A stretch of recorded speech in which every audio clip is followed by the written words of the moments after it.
ಮೂರ್ತಿ, ನಾನು ಒಬ್ಬ successful business man. ಯಾವ ಬಿಸ್ನೆಸ್ ಫ್ಯೂಚರಲ್ಲಿ ಹೇಗಾಗುತ್ತೆ ಅಂತೇಳಿ ಎಲ್ಲರಿಗಿಂತ ಮುಂಚೆ ಕಂಡುಕೊಂಡ್ರವನು.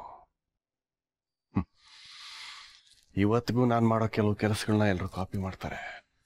ಅಂಥದ್ರಲ್ಲಿ ನಾನು ನನ್ನ ಮಗನ ಮೇಲೆ ಇಟ್ಟು ಭರವಸೆ ಸುಳ್ಳಾಗೋಯ್ತು. ಅವನ ಮೇಲೆ ಅತಿಯಾದ ಹೋಪ್ ಇಟ್ಕೊಂಡು ನಾನು ತಪ್ಪು ಮಾಡಿಬಿಟ್ನಾ ಅಂತ ಅನ್ನಿಸ್ತಾ ಇದೆ ನನಗೆ. ಇಲ್ಲ ಧರ್ಮ,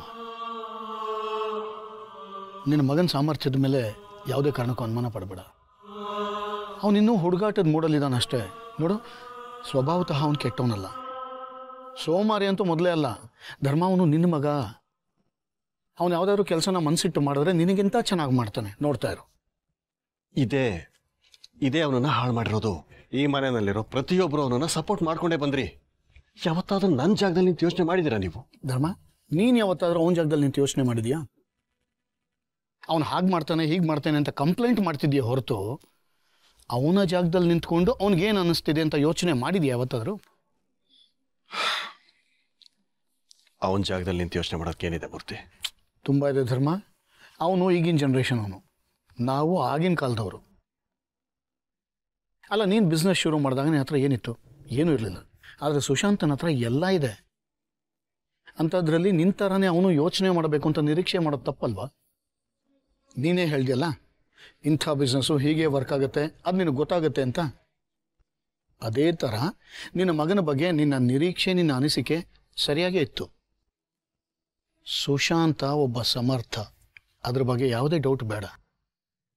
ಇವತ್ತು ಟೆಂಡರ್ ಮಿಸ್ ಆಗಿದೆ, ನಿನ್ನ ಮೂಡ್ ಹಾಳಾಗಿದೆ, ಹಾಗಂತ ಅದಕ್ಕೂ ಇದಕ್ಕೂ ತಳಕು ಹಾಕೋದು ತಪ್ಪು.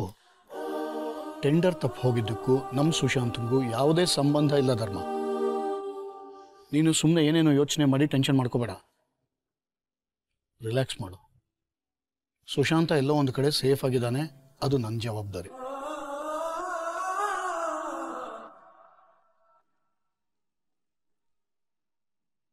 ಅಯ್ಯೋ ಪರವಾಗಿಲ್ಲ, ನೀವು ಮ್ಯಾನೇಜರ್ ಮಗ, ಕ್ಲಾಸು, ಮನೇಲೆಲ್ಲ ಶೂ ಚಪ್ಪಲಿ ಹಾಕೊಂಡು ಓಡಾಡ್ತೀರಾ.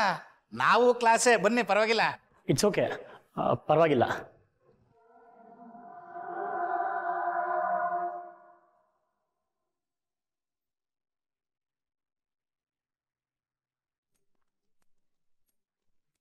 ಅಯ್ಯ ಬನ್ನಿ ಕೂತ್ಕೊಳ್ಳಿ.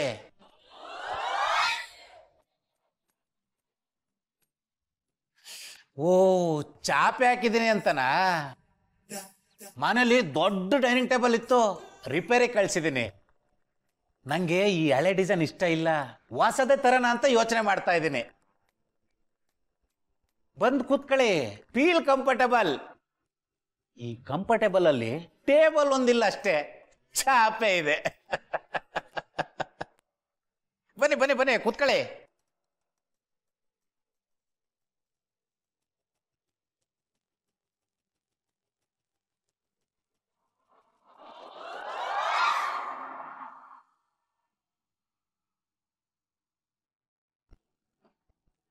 ಸ್ವಲ್ಪ ಊಟ ಮಾಡಿ ಅತ್ಗೆ, ಅವನೆಲ್ಲೂ ಹೋಗಲ್ಲ, ಬಂದ್ಬಿಡ್ತಾನೆ.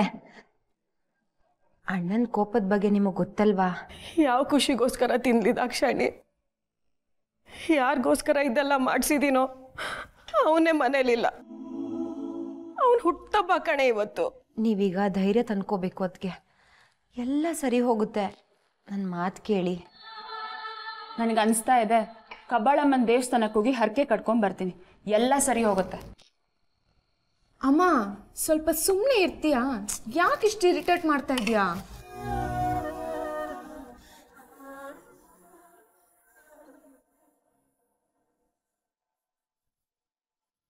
ಸಾರಿ ಅಮ್ಮ, ಹೀಗೆಲ್ಲ ಆಗಬಾರ್ದಿತ್ತು.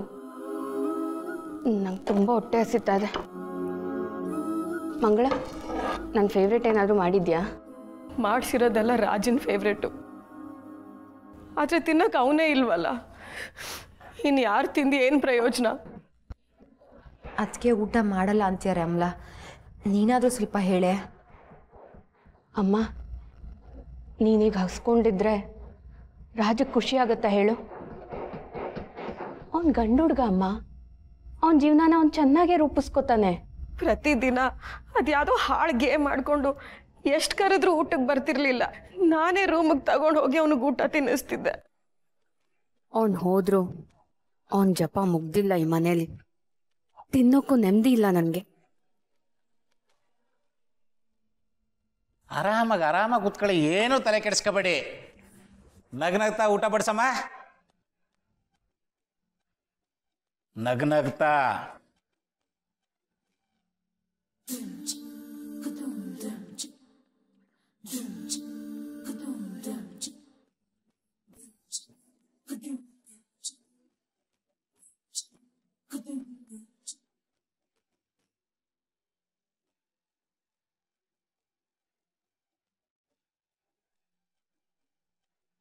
ಏನು ಹುಡುಕ್ತಾ ಇದ್ದೀರಾ? ಅದು ಸ್ಪೂನ್ ಬೇಕು. ಮುದ್ದೆ ತಿನ್ನಕ್ ಸ್ಪೂನ್ ಕೇಳ್ತದನಲ್ಲ ಇವನು.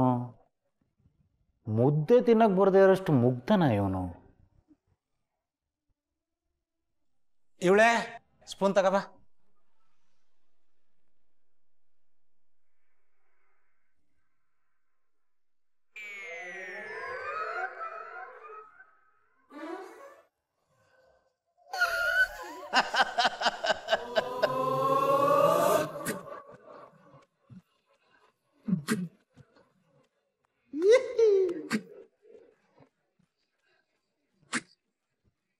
ಮುದ್ದೆ ತಿನ್ನೋದು ಹಂಗಲ್ಲ ಸರ್. ಇಲ್ಲಿ ನೋಡಿ, ಈ ದೊಡ್ಡ ಉಂಡೆಲಿ ಹಿಂಗೆ ಕಿತ್ಕೊಂಡು ಚಿಕ್ಕ ಉಂಡೆ ಮಾಡ್ಕೊಂಡು ಈ ಸಾಂಬಾರಲ್ಲಿ ಉಳ್ಳಾಡಿಸಿ ಹಿಂಗೆ ತಗೊಂಡು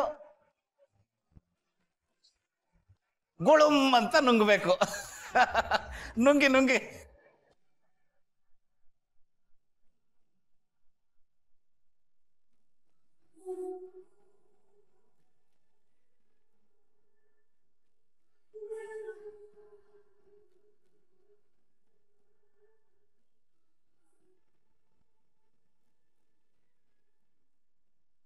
ನಾ ಎಲ್ಲಿಗೆ ಬಂದ್ಬಿಟ್ಟೆ ಅರ್ಥ ಆಗ್ತಿಲ್ಲ.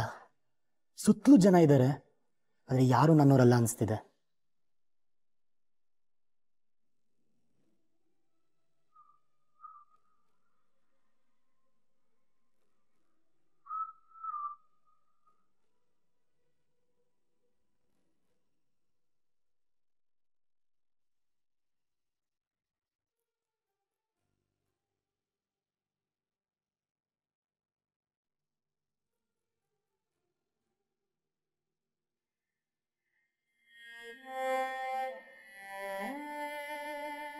ಮೂರ್ತಿ, ಇನ್ನು ಮುಂದೆ ಸುಶಾಂತ್ ಎಲ್ಲಿರ್ತಾನೆ, ಹೇಗಿರ್ತಾನೆ ಅನ್ನೋದು ನನಗೆ ಗೊತ್ತಾಗಬಾರ್ದು. ಸ್ವಂತ ಯೋಗ್ಯತೆಯಿಂದ ನನ್ನ ಎದುರಿಗೆ ಬದುಕು ತೋರಿಸು. ಝೀರೋದಿಂದ ಬದುಕು ಹೇಗೆ ಶುರು ಮಾಡಬೇಕು ಅನ್ನೋದು ನಿನಗೆ ಗೊತ್ತಾಗಬೇಕು. ನನ್ನ ಜಗತ್ತು ಇಷ್ಟು ಬೇಗ ಬದಲಾಗತ್ತೆ ಅಂತ ನಾನು ಅಂದ್ಕೊಂಡಿರಲಿಲ್ಲ.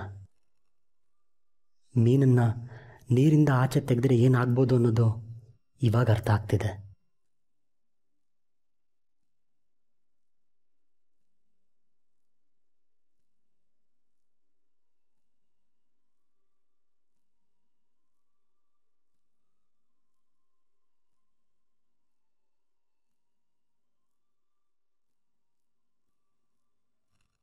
ಪಾಪ ನೋಡ್ತಾ ಇದ್ರೆ ತಾಯಿ ಬಿಟ್ಟು ಬಂದು ಕೂತಿರೋ ಕರು ಥರ ಅನ್ನಿಸ್ತಿದ್ದಾನೆ.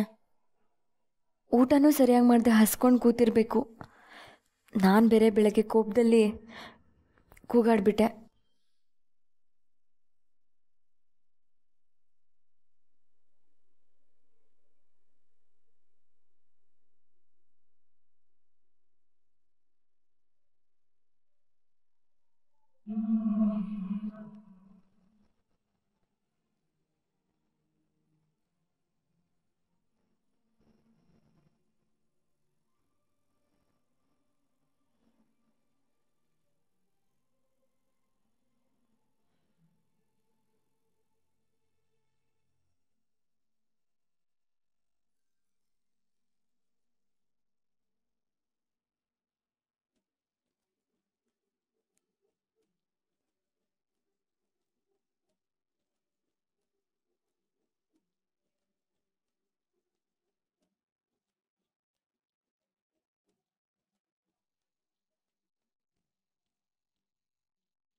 ತಗೊಳ್ಳಿ ತಿನ್ನಿ.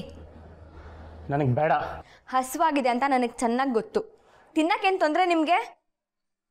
ಹಸುವಾಗಿದ್ದಾಗ ಜಾಸ್ತಿ ದೌಲತ್ ತೋರಿಸ್ಬಾರ್ದು. ಸುಮ್ಮನೆ ತಿನ್ರಿ. ನನಗೆ ಮುದ್ದೆ ತಿನ್ನಕ್ಕೆ ಬರಲ್ಲ ಅಂತ ಎಲ್ಲರೂ ಆಡ್ಕೊಂಡು ನಕ್ಕದ್ರಿ. ನೀವು ಬೇಡ, ನಿಮ್ಮ ಮನೆಯವ್ರ ಊಟನೂ ಬೇಡ, ಹೋಗ್ರಿ. ನಿಮಗೆ ಮುದ್ದೆ ತಿನ್ನಕ್ಕೆ ಬರಲ್ಲ ಅನ್ನೋ ತಪ್ಪಿಗೆ ನನ್ನ ಮೇಲೆ ಏನೋ ಕೋಪ ತೋರಿಸ್ತಿದ್ದೀರಾ? ಏನೋ ಹಸ್ಕೊಂಡಿದ್ದೀರಾ, ಪಾಪ ಅಂತ ತಂದ್ಕೊಟ್ರೆ ಉಲ್ಟಾ ಮಾತಾಡ್ತೀರಾ? ತಪ್ಪಲ್ವಾ ಇದು? ಓ, ಏನೋ ದೊಡ್ಡ ಹೆಲ್ಪ್ ಮಾಡತ್ತಾರ. ನಾನು ತಿನ್ನಲ್ಲ, ಹೋಗ್ರಿ. ಮತ್ತೆ ಉಪಕಾರ ಅಲ್ವಾ ಇದು? ನಾವು ಬಡವರು, ಇರೋ 3 ಮೊಟ್ಟೆಲಿ ನಾವು ಇಟ್ಕೊಳ್ದೇನೆ 2 ಮೊಟ್ಟೆ ಹಾಕಿ ಆಮ್ಲೆಟ್ ಮಾಡಿ ತಂದ್ಕೊಟ್ರೆ ತಿನ್ನೋದ್ ಬಿಟ್ಟು ತಿರಸ್ಕಾರ ಮಾಡ್ತೀರಾ? ಮನುಷ್ಯನ್ಗೆ ಜಂಬ ಇರ್ಬೇಕು, ಆದ್ರೆ ಯಾವತ್ತೂ ಅನ್ನದ ಮೇಲೆ ಅಹಂಕಾರ ತೋರಿಸಬಾರ್ದು. ನೀವು ಅಷ್ಟೇ ತಮಾಷೆ ಮಾಡಬೇಕು, ಆದ್ರೆ ಒಬ್ರು ಊಟ ಮಾಡ್ಬೇಕಾದ್ರೆ ಅವಮಾನ ಮಾಡಬಾರ್ದು. ಸರಿ, ಇಷ್ಟ ಇದ್ರೆ ತಿನ್ನಿ, ಇಲ್ಲ ಅಂದ್ರೆ ಬಿಡಿ. ನನಗೇನಾಗ್ಬೇಕು? ಅದಕ್ಕೆ ಹೇಳೋದು, ಅಯ್ಯೋ ಅಂದ್ರೆ 6 ತಿಂಗಳು ಪಾಪ ತಟ್ಟುತ್ತಂತೆ.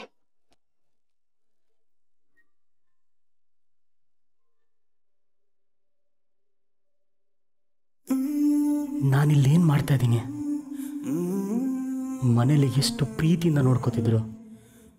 ಇಲ್ಲಿ ಭಿಕ್ಷುಕ್ರ ಥರ ಇವ್ರು ಕೊಟ್ಟಿದ್ದನ್ನು ತಿನ್ನಬೇಕು. ಅಮ್ಮ ತುಂಬ ನೆನಪಾಗ್ತೀಯಾಳೆ. ಇಲ್ಲ, ಇಲ್ಲಿ ಬದುಕೋಕ್ಕೆ ಸಾಧ್ಯನೇ ಇಲ್ಲ.